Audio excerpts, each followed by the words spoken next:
তো আজ কিন্তু আমরা চলে এসেছি মাঝদিয়ার বিখ্যাত রসুন পরোটা ট্রাই করতে। দাদা কেমন আছো? ভালো। অনেকদিন পর আসলাম।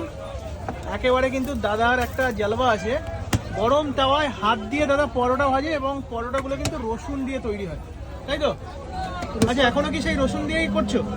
আচ্ছা, একটু দেখানো যাবে? আছে, বোঝা যাবে? আচ্ছা, রসুনের কোয়া কটা থেকে শুরু করেছো? 6:30 থেকে শুরু করেছো। প্রত্যেক দিনই কি খোলা? একটু দেখিয়ে দাও তুমি কিভাবে তুমি ভাজো পরোটা। গরম তাওয়ায় দেখুন হাত দিয়ে কিন্তু দাদা পরোটাগুলো ভাজে, দেখুন। দাদা হাতি তোমার খুন্তি নাকি? হাতি খুন্তি, দেখো যা ভিড় আসে, ভিড় লাগে, হ্যাঁ। খুন্তি দিয়ে উল্টে দিলে হবে তো না। মোটামুটি এখন কত কেজি ময়দার পরোটা করছো? 20-22 কেজি। 20-22 কেজি। আজকে প্রায় শেষ সময় এসছি, দেখুন একবারে গরম তাওয়ায় হাত দিচ্ছে এবং পরোটাগুলো ভাজছে। দাম কত রেখেছো দাদা? 5 টাকা পিস। মাত্র